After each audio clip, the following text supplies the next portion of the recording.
Welcome back.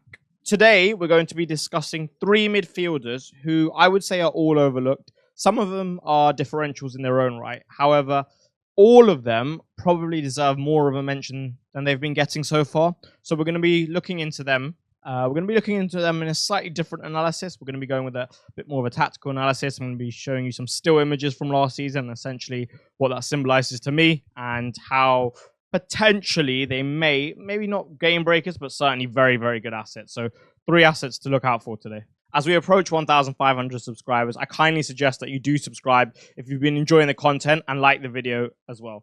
Thank you very much, and let's get into it. You're going to say, well, Gian, we would be at least considering picking him if he had better fixtures because he's a good player. And my counter to that is that arguably the fixtures, and especially the FDR on the website, is acting as a slight facade, is creating an illusion of what the fixture actually is for Mohamed Kudus specifically. And I'd argue he's even a little bit better than you think. Okay, I've got 4 images here. Let's start with the one closest to me. That's Mohamed Kudus at practically the halfway line in Europe last year.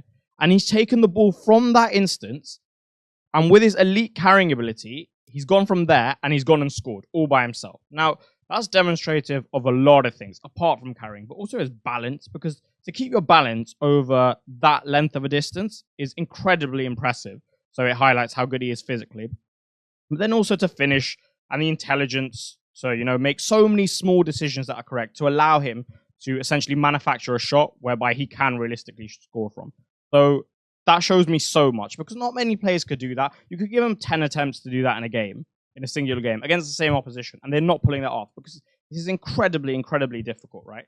So I tipped the hat there, and that was a big thing for me. When I saw him do that, I was like, all right, fair enough.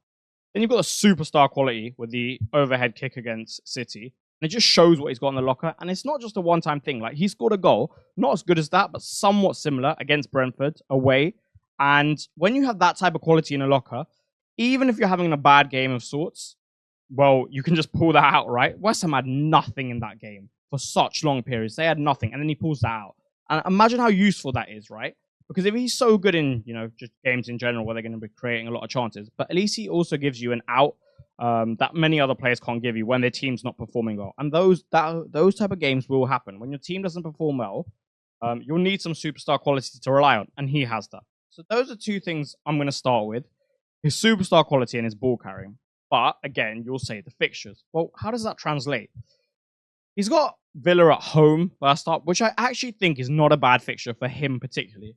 Villa, we know, like to play in an expansive manner. And with their signings, they're definitely not going to shy away from that. If anything, there'll be a reinforcement of Emery's philosophy and a continuation given their success last year. I think these are the type of games where it's better. You don't necessarily need him to be breaking down low blocks to get points. What about giving him a bit more of a basketball game, a bit more of an end-to-end game, a game which allows him to thrive with his ability in transition, which leverages his ball striking from range and his physicality and athleticism. And Villa at home does that, and so does Manchester City at home.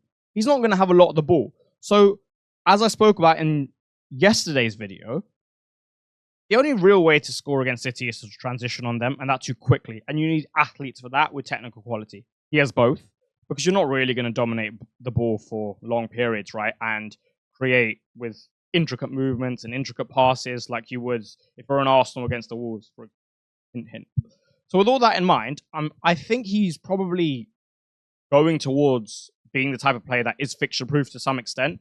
He's got the quality just to do it in all of them. And it's not just what I've shown you in those 2 images. What about the others? Well, look at his ball striking from range, right? Even the goal against Wolves that is in the middling image, it was a brilliant carry for him to get into that place. And again, it's another example of how he's so multifaceted that he can score from pretty much anywhere. And then the image in the bottom left is one against Burnley. He's got 4 players around him. He leverages his athleticism. There was an explosive movement past the left back, crosses it in, and West Ham get a goal. So he gets an assist, right? So he's so multifaceted, and I think that's so important, especially when you have the tougher games to start, and that could actually be a blessing in disguise. We spoke about City at home, but then he's got 2 away fixtures against Palace and Fulham. Now, Palace, again, under Glasner, have been under a philosophy which is very positive, and it's front foot football, right? I think he thrives in this type of type of games. I don't think he necessarily needs to be coming up against a low block where he gets loads of the ball and it's like, you know what, go and create this, go and score from here, go and dribble in such small spaces. Give him big distances against good players. And honestly, he's better than most of them. And I think he'll be a very, very, very good pick throughout the season. Expecting minutes-wise, I'm not worried because I think you just don't drop this quality of a player. You don't bring him off after 60, 70, especially with the engine he's got on him. So I'm very happy to potentially have him. He entered my draft for the first time last night. I can't imagine that he'll be too far from my thoughts in the near future. He hasn't had any talk, and I would really, really consider him. Again, don't let the ratings on the FDR necessarily sway you to thinking they're that bad. For him, for a player of this quality, who's probably still a bit underrated, like he's a top 20 player in the league, I would say. And when you go outside of the top 6 clubs, he's top 5 and he's really close to the top. So with that in mind, you're just getting so much at 6.5 million. You're getting so much. And also, West Ham have recruited brilliantly. I mean, there's talks about them getting Fulkrug. There's talks about them getting Fofana from Monaco to potentially play in a pivot with Alvarez or as more of a secondary 6 in a 4-3-3, right? So they've recruited really well. The side will be really strong. Somerville off the left now. So I could see Kudus playing centrally. I can see him playing at the right when they want Bowen to play up top if they're not to sign Fulkrug and Antonio to come off the bench. But they've got a lot of power just in a lot of areas and a lot of quality. So I think they're going to do really well. They've obviously signed Max Kilman out the back. He's very good at progressing. So with all of these things in mind, I don't think chance creation will be too much of an issue in those games where they have to essentially break teams down. And given we've got an era of Premier League football where that's happening less and less, where teams are willing to play more expansively, like I've discussed before, him and his teammates, they have the quality to thrive in those type of games. So definitely give this one some thought. Now, I know, I was quite dismissive of him earlier on in probably the second video I put out this preseason. And to that, I put my hands up and I apologize because I think I've got it wrong. Why am I suddenly quite bullish on Martin Odegaard? Now, his ownership's around 13%, and he's like the 8th most selected midfielder. However, I'd argue you could still classify him as a differential because not once, pretty much, have I gone on the timeline and seen him in a draft. Literally not once. So, sure, maybe he's just part of the auto-select committee. Maybe the more unengaged managers are picking him. But in terms of the engaged managers, he's not popular. However, I think he potentially should be. Start with the pressing. Up top in a 4-4-2. In this area of football, I'll keep banging on about this. In terms of FPL, great. You're closer to goal. So many transitions in games now. There'll definitely be turnovers high up the pitch, and he'll profit from those more than the likes of Saka, right? Who'll be on the right flank, pretty far away from the action, especially when like sides are trying to build through Arsenal and go through the centre, as for example Brighton would do in the first image shown in the top left. So that's a good start. This is the key for me. I really like the fixtures like in the first 3. I like the Brighton fixture because I did some research into the manager and he has De Zerbi-like principles. Not to the extreme extent, but he has De Zerbi-like principles, so he can profit off high turnovers. But also just the fact that they're going to go man-to-man pressing, and when he gets in those pockets, he'll have more space. That's one thing. Now, Arsenal have all but signed Marina from La Liga. Thus, their progression issues probably slightly solved. If he doesn't have Havertz at left centre mid anymore and rather he has up top, well, Marina's going to help in that facet. Maybe he's not as good of a carrier as Havertz. He's still a good carrier. But in terms of his passing range from the slightly deeper areas, he'll definitely be more competent in being able to get Arsenal up the pitch. So I think Odegaard could see himself play slightly higher up and have less responsibility further back, which is good, right? And especially against Wolves, where he'll be able to get into the pockets more, he'll have more of the ball. I think this is all really good stuff.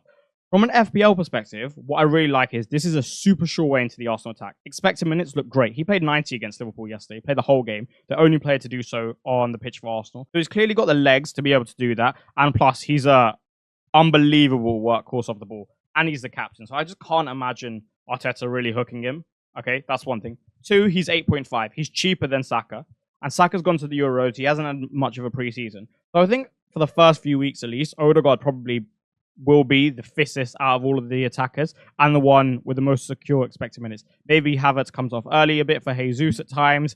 Maybe he starts at left centre mid and Jesus having a great game up top and Marino comes on, etc., etc. I do think Havertz will have great expected minutes for the record. But in terms of those playing centrally, for me, Odegaard, brilliant, brilliant value. He's easy to pivot from, right? You can basically go anywhere apart from the premiums, but even so, in 2 moves, you could get to a Palmer, to a Son, to a Saka if you'd like the upgrade. Finally, now this is a little bit of an out there theory, and it's just something I've been considering this of having midfielders who start at 3 points as opposed to 2, or at least closer to 3 points. What I mean by that is Arsenal have the best defense in the world for me, the best defensive unit. Thus, with that in mind, he's the closest to starting at 3 points because you get 1 point for a clean sheet as a midfielder compared to any other mid from any other team, apart from the Arsenal lot, obviously. So with that in mind, I'm already starting 50% up on the point scale, which is good. Like, I'll take that. That happens maybe 15 times a season more than the average. I will really take that. Even if it's 10. It's 10 points to start with. Happily do so. Any edge you can get in a game that's getting so tough now. And I really like that. It's something I was considering with Gibbs White when I was looking at him. It's something I was considering with Gordon when I was looking at him, that if I'm going to have their defensive assets as well, I may as well get the 6.5, 7.5s in the midfield range, because if I'm going to back a clean sheet, then I'm starting at higher points. So these are all small things I like. The other thing is he's got a really good ceiling. I think he had the second most double-digit hauls out of all midfielders last year, which is brilliant, right? So decent floor, not a brilliant floor, but a decent floor and a high ceiling. And all of these type of things I really like. So where there hasn't been too much chat about Martin Odegaard, I encourage that you at least consider it. The actual last thing I'd like to speak about is the volume of shots from central areas. You look at the image in the bottom left. He takes a lot of shot from these type of areas compared to most number 10s, where they'll normally look for the pass. If you imagine that David Silva will always look for the pass here, Odegaard far is more likely to shoot compared to other 10s. And against Sheffield United as well, he'll come into the box and take shots from these central areas. If you remember the Chelsea game towards the back end of last season, he found himself almost on the penalty spot or around there a couple of times, and he put them in the back of the net. So with those things in mind and being able to get into those spaces, such good goal scoring spaces, it's not something that most players in the league do at a consistent basis. So another good positive for him. Right, now I'm going out on a bit of a limb here, because with these videos, I don't just want to regurgitate the same information. Like, oh guys, Isak's a good option. Yay. It's just pointless doing that, and it's a waste of your time. So here, I propose to you a player who could potentially get back to his older form and thus become a very good asset, assuming expected minutes aren't an issue like they were last year. The image on the bottom left is himself against Newcastle, and he's pretty much glued to the touchline. He very rarely strayed from there, because you would have Havertz, a left centre mid, penetrating that left half space again and again and again, and just constantly making that run with him box crushing.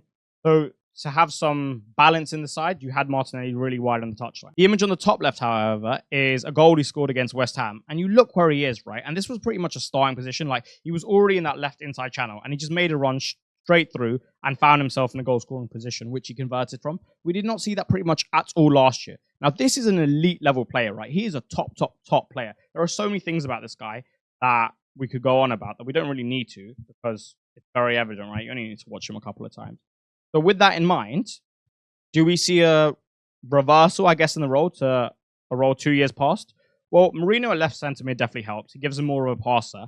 And given he'll be box crushing less from the same areas that Havertz were, if Havertz is to play at 9 and Mourinho at left centre mid, well, then Martinelli has to come inside more, right? Because otherwise you have no threat on your inside left channel. And that, well, particularly optimal. And Arteta's just not. So with that in mind, that's a great start. Obviously, he doesn't have an overlapping left back, whereas Saka has Ben White, okay, because of the way that the left back inverts. So that'll always be something to know, and potentially it will be a little bit wider than, I guess, your traditional left winger, or at least maybe Saka. But with more license to come into the half spaces, yeah, 7 million, he's really good, because he's always had the ability to score goals. He's always had that. And that's why, like, Brazil have tried him at 9, Arsenal have played him at 9 a bit, because unlike most wingers, he's very competent in those central areas, scoring consistently. He's got a very good set of finishing traits on him. And this is one to keep an eye on. Yesterday against Liverpool, Odegaard played a lovely ball to him, and he wasn't particularly wide. He came inside. Naturally, Liverpool's system is one whereby the winger doesn't need to stay too wide, because they're quite narrow in the sense, even the Liverpool's fullback, so he could come inside. But he did. The fact that he was even allowed to do that in the first place was a great sign. And he beat his man on the outside really well, and it was unfortunate for him not to get an assist for Jesus. But all these type of things, they're showing me that, like, maybe he has a bit more of a license this year. And if he does, he's definitely one I could consider, because in terms of quality, there's no real comparison between him and Trossard as an overall player. Trossard definitely has brilliant features to his game, which I think are very useful in certain situations. But from a more macro level perspective, I much prefer Martinelli as a player, and I think pretty much everyone does.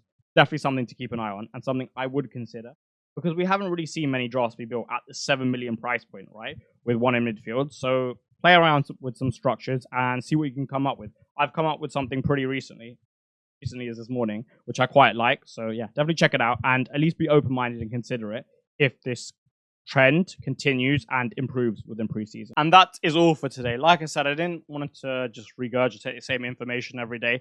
So I thought I'd come up with a creative video, and one video I back. Like, I do genuinely like all these three options, especially the first two. I think Odegaard's probably my preference at the moment, and then Kudus a close second. But I hope you enjoyed it. If you did, subscribe and like the video. That would be greatly appreciated, and it would really help out the channel as we look to go to 1,500 subscribers. I shall see you for the next video on Sunday. In the meanwhile, have a brilliant early weekend, and I'll see you then. Thank you.